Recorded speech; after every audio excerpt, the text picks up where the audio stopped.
Ya, teman-teman, kita memasuki materi yang keempat atau materi pertemuan keempat dalam mata kuliah psikologi klinis. Nah, dalam materi yang selanjutnya ini, saya akan menjelaskan mengenai asesmen atau alat-alat yang digunakan untuk mengumpulkan berbagai informasi di bidang psikologi klinis. Oke, sebelum kita mempelajari alat yang kita gunakan, maka perlu kita mengetahui sebenarnya apa asesmen itu. Nah, sempat saya jelaskan di awal sedikit bahwa asesmen itu adalah merupakan suatu pengukuran. Jadi, ada yang diukur dan juga ada alat untuk mengukur. Mudahnya, ketika kita mengukur, berarti kita menggunakan alat-alat pengukur di bidang psikologi. Kemudian yang diukur, karena kita dalam bidang psikologi, maka yang kita ukur adalah perilaku. Nah, maka dalam mengukur perilaku dibutuhkan alat-alat juga yang dapat mengukur sebuah perilaku sebagai tanda dari kondisi psikologis seseorang. Nah, karena kita fokus di klinis nantinya, berarti alat-alat kita fokuskan pada tanda-tanda munculnya perilaku klinis. Oke, menurut Sandberg tahun 2007, nah ini dalam bukunya Sandberg, asesmen merupakan suatu proses mengumpulkan informasi yang biasanya digunakan sebagai dasar untuk mengambil keputusan. Oke, jelas ya sampai di sini untuk mengambil keputusan.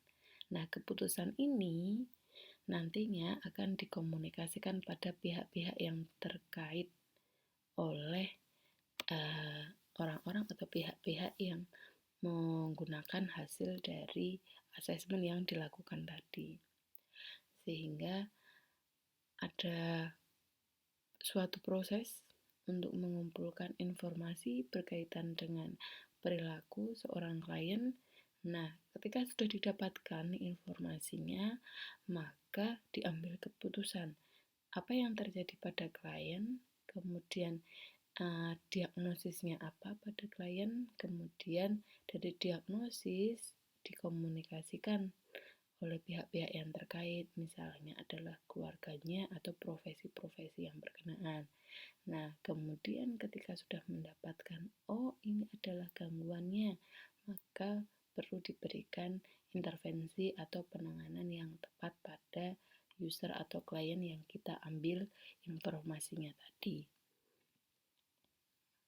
Kemudian output dalam asesmen klinis yaitu maka berkaitan untuk memberikan sebuah gambaran kerja yang mempertimbangkan sejarah, jadi berkaitan dengan historical si klien, riwayat perkembangan, riwayat pendidikan, kemudian riwayat keluarga, riwayat penyakit. Ini adalah bagian dari sejarah klien. Kemudian output yang lainnya lagi adalah berupa kebiasaan dari klien. Kemudian kondisi-kondisi ketakutan, nah bisa jadi ini adalah gejala yang dimunculkan oleh klien yang kita ukur tadi perilakunya. Kemudian tanggung jawab klien, potensi individu yang mendapat support terapi, dan berkaitan dengan manajemen kasus, bagaimana penanganan terhadap klien ketika kita sudah ambil datanya tadi. Nah, alat asesmen itu ada banyak sekali, sehingga baru kita buat sebuah spesifikasi dari asesmen yang digunakan berdasarkan dari beberapa kondisi yang ada di sini. Nah, di sini kita menentukan bahwa pemilihan asesmen yang setidaknya sesuai dengan apa yang akan kita gali informasinya itu berdasarkan atas 5 kondisi. Yang pertama adalah berdasarkan tujuan. Jadi tujuan kita mau menggali informasi itu apa? Maka ketika kita sudah menentukan tujuan dalam proses penggalian informasi nantinya, kita akan bisa menentukan asesmen apa yang akan kita gunakan. Kemudian proses. Nah, dalam proses pengalihan informasi ini kita membutuhkan berapa lama, kemudian kedalamannya. Nah, maka berkaitan dengan proses ini akan menentukan asesmen apa yang kita akan gunakan. Kemudian yang ketiga adalah berdasarkan pemilihan dan penggunaan alat-alat klinis. Nah, karena kita mau melihat perilaku-perilaku klinis atau perilaku-perilaku yang berada di lingkupnya bidang klinis, maka kita perlu menggunakan alat-alat yang sesuai dengan alat-alat klinis. Kemudian pemilihan asesmen didasarkan pada juga yang keempat adalah metode-metode dasar yang akan digunakan. Karena metode ini akan sangat menentukan dalam kita mengumpulkan informasi.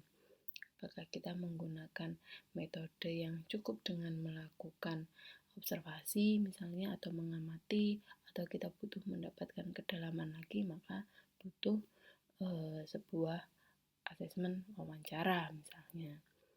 Kemudian pemilihan asesmen yang terakhir juga didasarkan adanya tes atau pengetesan dalam asesmen klinis. Kalau tadi dua metode sudah saya sebutkan di nomor yang keempat, yaitu ada wawancara dan ada observasi. Nah, di sini ketika kita mau melihat dinamika yang terjadi pada klien lebih dalam, maka kita perlu melakukan sebuah pengetesan agar lebih tergali informasi yang kita butuhkan. Maka kelima ini minimal harus menjadi dasar kita dalam memilih sebuah asesmen yang akan kita gunakan. Oke, 3 asesmen yang paling mudah yang teman-teman sudah sering dengar yaitu adalah observasi, wawancara, dan tes psikologi. 3 asesmen itu adalah 3 alat atau 3 tools untuk menggali informasi yang berkaitan dengan perilaku di bidang psikologi. Nah, karena kita fokusnya nanti di bidang klinis, maka tes, observasi, dan wawancara itu difokuskan di bidang klinis. Oke, sekarang kita bahas satu persatu terlebih dalam. Yang pertama adalah tujuan asesmen. Maka ketika kita mau menggunakan suatu alat atau kita melakukan suatu proses pengalihan informasi, maka kita harus mendasarkan pada 3 tujuan. Yang pertama adalah apakah tujuan kita itu berkaitan dengan pengambilan keputusan, jadi berkaitan dengan keputusan yang akan dilakukan oleh klien kita, yang kita harapkan agar klien itu berubah. Ataukah yang kedua, tujuan itu berdasarkan dari sebuah pembentukan gambaran atau sebuah model kerja. Artinya hanya mau melakukan penggambarankah, atau tujuan yang terakhir adalah apakah kita akan melakukan sebuah pengecekan hipotesis. Misalnya kita melakukan informasi kenapa klien melakukan perilaku tertentu, apa yang mempengaruhi. Nah, kita mencari faktor-faktor yang mempengaruhi itu menjadi sebuah variabel yang akan kita lihat hipotesisnya. Maka tentunya tujuan ini lebih dalam juga, misalnya menggunakan asesmen tes yang berupa sebuah skala misalnya. Oke, kalau yang tujuan pengambilan keputusan tadi berarti sampai penanganan ya. Sedangkan tujuan yang kedua menggambarkan, yang ketiga adalah sampai mengecek apakah ada suatu hubungan pada kondisi klien kita. Nah, kemudian yang kedua adalah ketika kita memilih sebuah informasi, ketika kita memilih sebuah alat asesmen, maka didasarkan pada prosesnya juga. Asesmen dalam klinis maka mencakup isi dan proses. Nah, apa itu isi dan proses? Isi adalah berkaitan dengan bagaimana kita mengumpulkan sebuah informasi. Sedangkan proses adalah aspek sosial emosional yang terlibat sepanjang proses asesmen. Jadi, ketika kita mengumpulkan informasi yang berkaitan dengan isi, konten dari informasi yang kita kumpulkan, maka kita perlu juga untuk melihat bagaimana aspek sosial emosional yang terlibat sepanjang proses pengumpulan informasi atau proses asesmen. Nah, ketika kita menggali isi atau konten dari informasi klien, tentunya asesmen yang bisa kita gunakan adalah wawancara. Namun, ketika kita mau melihat gambaran sosial emosionalnya terlibat sepanjang proses asesmen, maka biasanya kita melakukan observasi, sehingga observasi dan wawancara itu dua hal yang terkadang tidak bisa kita pisahkan. Karena ketika kita menggali isi atau konten dengan wawancara, maka kita perlu juga melihat gambaran aspek sosial emosional dari klien sepanjang proses wawancara yang kita lakukan guna untuk menggali informasi pada klien. Maka agar isi dan proses optimal, kita sebagai psikolog, terutama sebagai psikolog klinis, perlu mengawali dengan sebuah pembangunan raport atau building rapport. Jadi kita membangun suasana positif yang terlebih dahulu, bisa menanyakan kabar, kemudian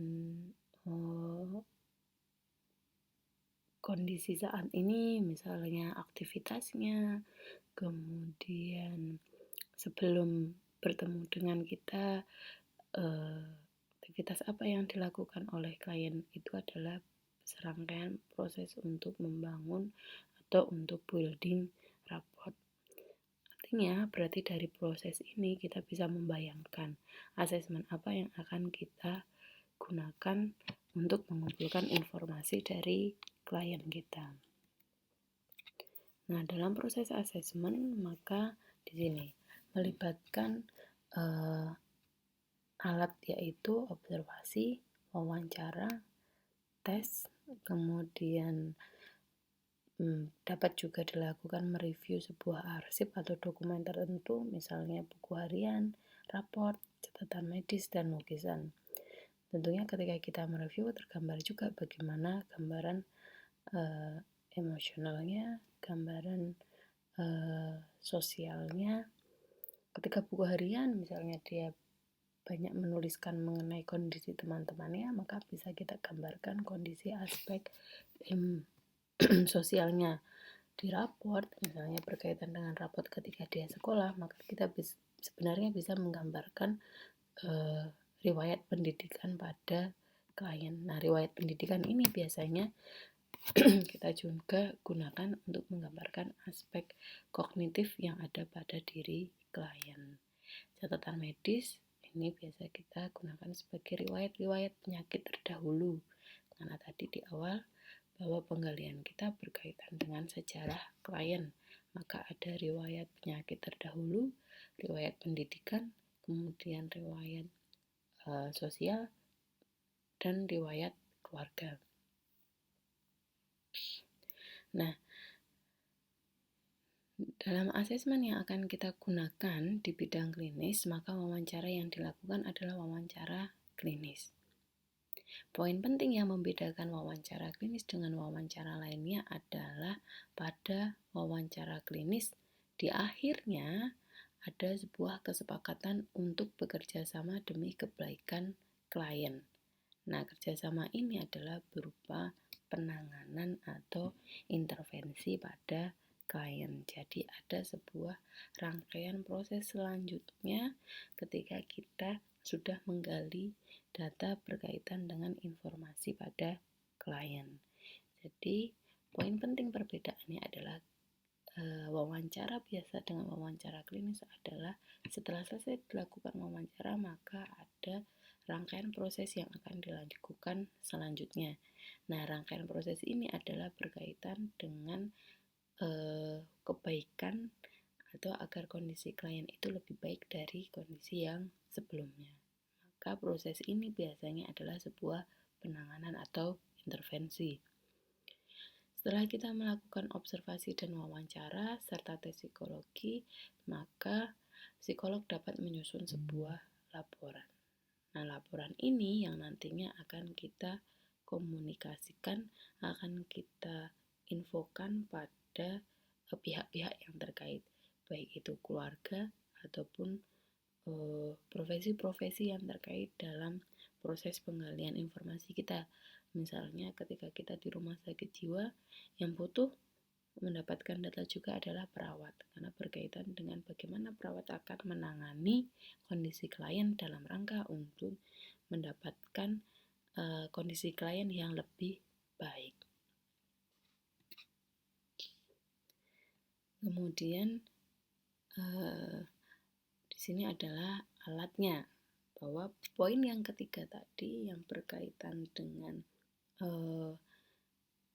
alat-alat yang digunakan sebagai asesmen di bidang klinis. Nah, yang akan menjadi dasarnya adalah alat-alatnya. Yang pertama tadi bisa berupa wawancara, observasi, dan tes psikologis. Nah, tadi sudah ada penjelasan mengenai perbedaan wawancara biasa dengan wawancara klinis. Sekarang adalah keterampilan dalam wawancara klinis. Nah, paling tidak ada beberapa keterampilan yang harus dikuasai ketika kita mau menggunakan sebuah wawancara klinis. Yang pertama adalah tetap ramah dan santai, tetapi tetap terkontrol dalam hal waktu, isi, dan cara menjawab. Karena ini akan berkaitan dengan isi atau konten informasi yang akan kita dapatkan. Nah, cara menjawab bisa dengan kapan memakai pertanyaan terbuka ataupun kapan menggunakan pertanyaan yang tertutup. Pertanyaan yang terbuka adalah pertanyaan yang membutuhkan jawaban yang banyak dari klien. Biasanya pertanyaannya lebih singkat, sedangkan kalau pertanyaan tertutup jawabannya adalah cukup iya dan tidak. Maka ketika kita menggunakan wawancara, apalagi wawancara klinis, tidak seterusnya kita menggunakan pertanyaan yang tertutup ya tidak, tapi kita perlu mengetahui bagaimana persepsi klien atas beberapa kondisi. Maka di sini bisa menggunakan pertanyaan yang terbuka. Selain itu, terkontrol juga dalam kondisi kedekatan dengan klien, maka perlu adanya pembangunan atau building rapport di awal. Kemudian keterampilan yang kedua adalah yang berkaitan dengan beberapa bagian di sini. Keterampilan yang kedua adalah dalam melakukan wawancara klinis, maka kita juga menguasai keterampilan-keterampilan yang biasa kita gunakan atau keterampilan di bidang umum. Misalnya active listening, maka kita mendengar, kemudian kita juga berbicara. Kemudian peka dan tanggap akan emosi klien. Jadi kita kuncinya adalah harus empati ketika klien memunculkan berbagai emosi tertentu dan siap mendengarkan secara mendalam. Active listening tadi. Kemudian yang ketiga, mendengarkan secara mendalam.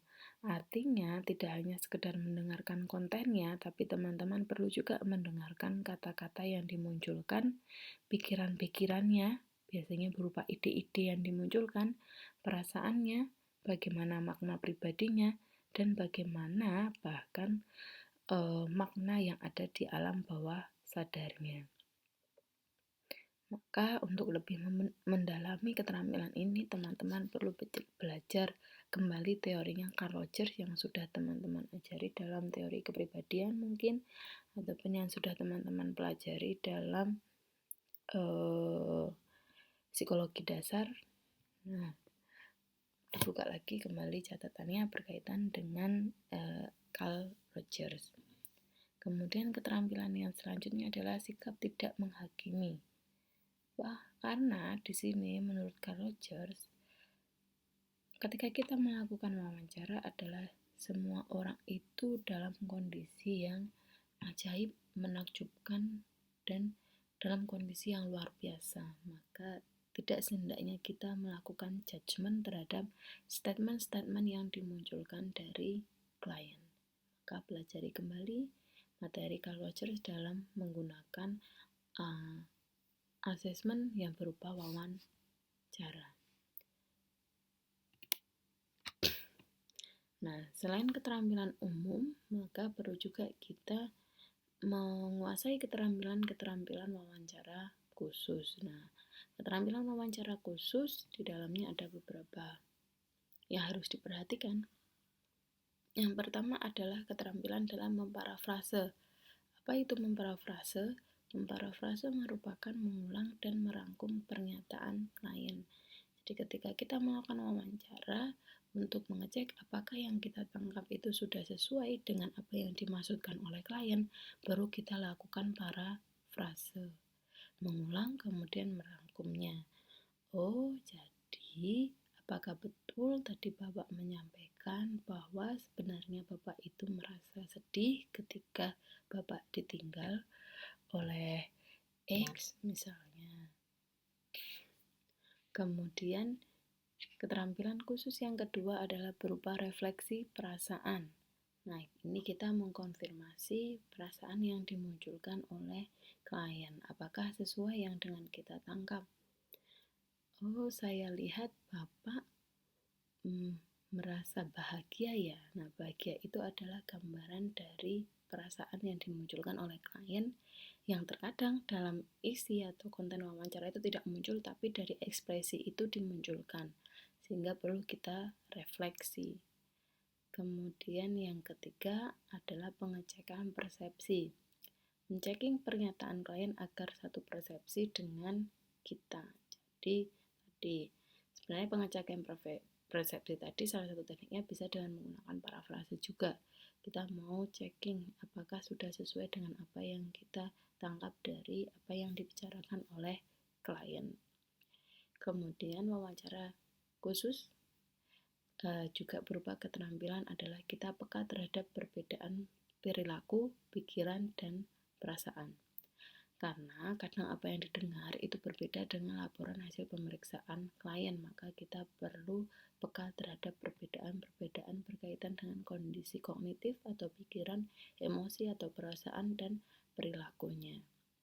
Oleh sebab itu, kita perlu memvalidasi informasi yang disampaikan oleh klien kita dengan melibatkan significant others. Misalnya ketika kita mewawancara anak, perlu kita validasi infonya dari persepsi ibu, ayah, maupun keluarga, anggota keluarga lainnya, ataupun dari teman. Nah, itu bisa menjadi significant others kita. Nah, ini keterampilan umum ketika kita menjadi seorang yang melakukan wawancara, meskipun tadi telah kita jelaskan di depan, nah paling tidak ini secara umum kita bisa melakukan sebuah keterampilan untuk menenangkan diri. Nah, ketika kita tenang, maka ketika kita menggali informasi pada klien, kita juga menyampaikannya dalam posisi yang tenang. Kemudian bisa mengenali diri. Ketika kita bisa mengenali diri, anggapannya bahwa kita juga bisa mengenali apa yang terjadi pada klien, sehingga kita peka terhadap berbagai kondisi yang dimunculkan secara nonverbal. Kemudian yang ketiga adalah mengembangkan hubungan kerja yang positif. Hubungan kerja ini adalah hubungan yang baik antara klien dengan kita. Nah, maka perlu tadi pembangunan rapor terlebih dahulu. Nah, tahapan wawancara ketika kita menggunakan teknik wawancara, maka atau ketika kita menggunakan alat wawancara, paling tidak tahapan yang kita lakukan adalah yang pertama mengatur kapan dimulainya sebuah wawancara. Sehingga ketika kita mengatur kapan melakukan wawancara, sebelumnya kita dahului dengan building rapport. Kemudian proses wawancara atau proses mengumpulkan informasi. Yang terakhir adalah menyimpulkan informasi yang telah kita dapat dengan alat wawancara. Oke, ketika kita melakukan wawancara, maka kita berhak menentukan tujuan. Tipe apa yang akan kita lakukan dalam proses wawancara kita terhadap klien dalam tujuan untuk mengumpulkan sebuah informasi. Yang pertama, apakah kita akan menggunakan intake interview? Interview itu terjadi pada proses awal asesmen. Nah, tujuannya adalah untuk mengetahui alasan klien datang kepada kita sebagai seorang psikolog, dan juga untuk mengetahui sejarah atau latar belakang dari klien. Jadi biasanya di awal kita menggunakan intake interview. Kemudian tipe yang kedua adalah case historis. Nah, ini digunakan adalah untuk mengetahui secara lebih detail mengenai sejarah atau riwayat-riwayat yang ada pada diri klien. Nah, riwayat tersebut berkaitan dengan riwayat kesehatan, riwayat keluarga, ataupun riwayat asal keluarga, riwayat penyakit, riwayat sosial. Nah, itu masuk dalam case history. Kemudian tipe wawancara yang selanjutnya adalah testing orientation interview. Nah, ini berkaitan dengan wawancara yang dilakukan bersamaan dengan atau setelah tes psikologi. Jadi ketika kita menggunakan alat tes psikologi, kemudian kita juga melakukan wawancara, maka kita sedang menggunakan testing orientation interview. Biasanya yang kita wawancara adalah berkaitan dengan tes psikologi yang sedang dikerjakan klien yang perlu kita dalami. Kemudian tipe wawancara yang selanjutnya adalah mental status interview. Nah, yang kita wawancara ketika mental status interview adalah berkaitan dengan penampilan dan perilaku klien, kemudian sikap yang dimunculkan selama pemeriksaan dan situasi yang dimunculkan, kemudian pembicaraan dan komunikasi yang dimunculkan klien, apakah pembicaraannya itu nyambung sesuai dengan yang kita harapkan dari pertanyaan, kemudian untuk menggambarkan isi pikiran. Kemudian selanjutnya mental status interview adalah untuk melihat fungsi indrawi dan kognitif yang dimunculkan klien. Nah, ini biasanya dimunculkan dengan ide-ide. Kemudian yang selanjutnya emosi. Nah, perasaan yang dimunculkan, sedihkah, bahagiakah. Kemudian yang terakhir adalah berkaitan dengan insight dan judgment yang dimunculkan oleh klien. Tipe wawancara yang kelima adalah behavior problem interview. Nah, behavior problem interview ini biasanya kita melakukan wawancara berdasarkan guidance gejala-gejala atau simptom-simptom mengenai kondisi tertentu yang mendukung untuk melakukan proses diagnosa ataupun dengan menggunakan paradigma tertentu untuk mendukung sebuah dinamika terjadinya perilaku pada klien yang digunakan juga untuk melakukan diagnosa. Nah, dalam tipe wawancara ini teman-teman tidak hanya diperbolehkan satu, namun teman-teman ketika melakukan proses wawancara diperbolehkan menggunakan beberapa tipe yang ada di sini. Misalnya ketika sedang wawancara untuk behavior problem interview, maka perlu juga kita melakukan intake interview di awal dan juga untuk menggali case history-nya. Oke. Adapun tipe wawancara yang lainnya adalah berupa wawancara masukan.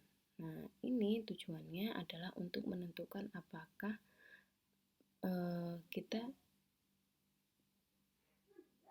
dapat memasukkan klien ke lingkungan tempat wawancara berlangsung. Kemudian yang kedua adalah wawancara diagnosis untuk mendiagnosis gangguan klien. Apa yang terjadi pada klien, maka perlu kita lakukan diagnosis. Nah, ini mendukung dengan tipe wawancara yang sebelumnya. Kemudian wawancara yang ketiga adalah wawancara terstruktur dan tidak terstruktur. Wawancara terstruktur maka kita menggunakan guidance yang sangat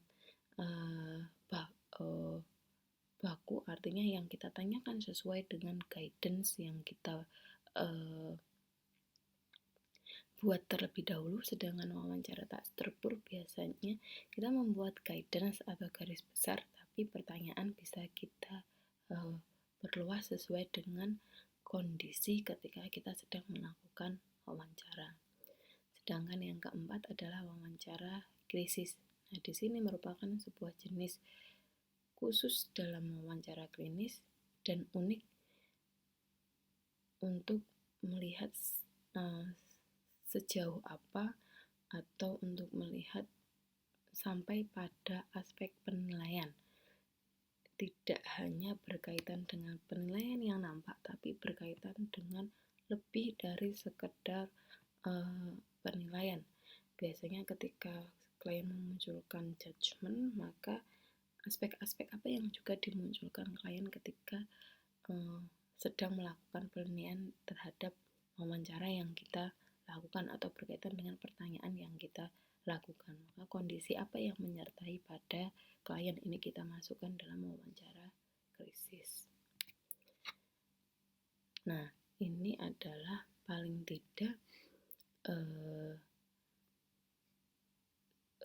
guidance sederhana yang berupa contoh-contoh item pertanyaan yang bisa dilakukan dalam proses wawancara. Nah, di sini wawancara yang kita gunakan adalah tipe yang bisa kita masukkan dalam case history ya, karena berkaitan dengan penggalian latar belakang dari klien. Maka paling tidak kita menanyakan yang pertama adalah di mana klien dilahirkan, kemudian siapa yang dianggap keluarga oleh klien, kemudian bahasa pertama yang dipelajari. Nah, ini kan akan menggali bahasanya, kemudian menggali tentang bahasa atau tutur lain yang digunakan. Selanjutnya berkaitan dengan bahasa-bahasa yang digunakan di rumah, kemudian agama, bagaimana tanggapan klien berkaitan dengan agama yang dipraktekkan, seberapa taat terhadap agama. Maka ini akan menggali tentang nilai-nilai agama yang dianut klien saat ini. Kemudian kegiatan yang dinikmati ketika klien sedang tidak bekerja. Kemudian bagaimana klien mengidentifikasikan diri sendiri secara kultural atau budaya. Kemudian apakah aspek-aspek atau latar belakang budaya itu penting nilainya bagi klien. Kemudian bagaimana klien mendeskripsikan rumah dan lingkungan tempat tinggal. Nah, ini sebenarnya mau menggali berkaitan dengan riwayat sosial. Kemudian kepada siapa klien biasanya meminta bantuan ketika sedang bermasalah. Kemudian yang selanjutnya adalah perlu kita tanyakan juga sebenarnya tujuan klien datang hari ini ke kita sebagai psikolog itu apa. Ini akan menggali berkaitan dengan keluhan yang dimunculkan pada klien. Nah, lebih lengkap teman-teman bisa menggali, sumbernya adalah buku Fontes tahun 2008. Nah, pemeriksaan status mental, nah ini tadi bisa kita gali dengan wawancara, namun bisa juga kita menggalinya dengan alat yang kedua, yaitu observasi. Maka ketika observasi, beberapa hal juga perlu kita amati. Yang pertama berupa penampilan, kemudian berkaitan dengan perilaku atau aktivitas psikomotorik yang dimunculkan klien, sikap terhadap kita sebagai pemeriksa, kemudian perasaan dan suasana hati yang dimunculkan klien saat proses pengalian informasi, pembicaraan dan pikiran, kemudian gangguan perseptual, misalnya ini berkaitan dengan penilaian-penilaian negatif terhadap lingkungan sekitar. Kemudian perlu kita amati juga orientasi klien terhadap orang lain, tempat, dan waktu. Kemudian observasi berkaitan dengan ingatan dan intelijensi. Nah, ini bisa kita lihat juga dari cara klien berbicara. Runtutkah ketika menjelaskan ataukah terputus-putus ketika menjelaskan. Kemudian perlu juga kita amati berkaitan dengan pertimbangan, pandangan, dan penilaian klien terhadap kondisi tertentu. Nah, ini bisa kita lakukan dengan alat yang kedua, yaitu berupa observasi. Sedangkan alat yang ketiga adalah berupa tes psikologi dan dalam setting klinis. Nah, ini akan teman-teman pelajari lebih dalam mata kuliah PSD atau psikodiagnostik. Jadi, silahkan pahami mata kuliah lain yang berkaitan dengan psikologi klinis, karena itu sangat membantu teman-teman untuk mendapatkan informasi secara lebih mendalam. Sekian dari saya, semoga bermanfaat bagi teman-teman. Ketika memang ada pertanyaan, silahkan bertanya dalam kolom komen. Jika ada salahnya, maka dari saya, semoga teman-teman tetap dalam kondisi yang sehat walafiat. Wassalamualaikum warahmatullahi wabarakatuh.